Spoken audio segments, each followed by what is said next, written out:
تو فرمایا کہ دو چیزیں جو دل کو زنگ آلود کرتی ہیں اور دو چیزیں جو زنگ کو صاف کرتی ہیں.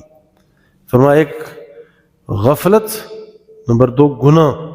یہ دو ایسے عمل ہیں جو بندے کے دل کو زنگ آلود کر دیتے ہیں، بندے کے دل پراگندہ ہو جاتے ہیں.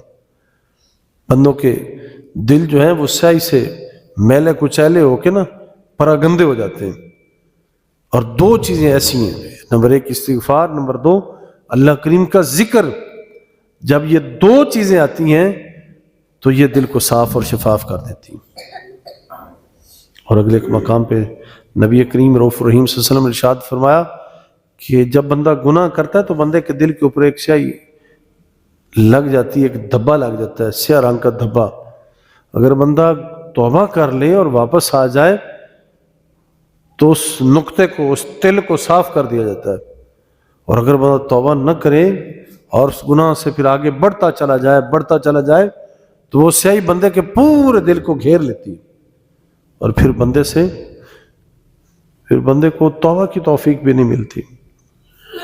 پھر بندہ اسی پہ ساری زندگی بندہ گزار دیتا ہے.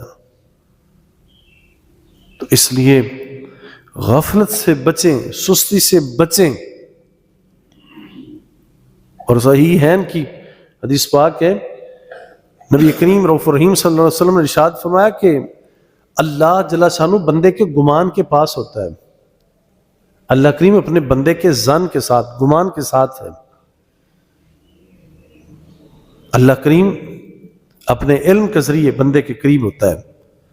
جب اس کا بندہ اسے دل میں یاد کرتا ہے تو اللہ کریم بھی اسے اپنے دل میں یاد فرماتا ہے. اور جب کبھی بندہ اسے کسی محفل میں، مجلس میں یاد کرتا ہے، اس کا ذکر کرتا ہے تو اللہ کریم بھی اسے اپنے شایان شان مجلس میں اسے یاد فرماتے ہیں. اور جب کبھی بندہ اس کی طرف ایک بالشت چل کے آتا ہے تو اللہ کریم ایک ہاتھ چل کے اس کی طرف تشریف لاتا ہے. اور جب بندہ ایک ہاتھ چل کے اپنے رب کی طرف آئے، اس کی بارگاہ کی طرف مبذول ہو، تو اللہ کریم دو ہاتھ اس کی طرف بڑھ کے تشریف لاتا ہے. اور جب بندہ اس کی طرف چل کے آتا ہے تو اللہ کریم اپنی شایان شان دوڑ کے اس کی طرف تشریف لاتے ہیں.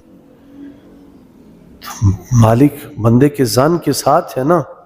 یعنی بندہ جیسے دل میں شوق کرتا ہے، مالک سے معافی مانگتا ہے، اس سے محبت کرتا ہے، اسے چاہتا ہے.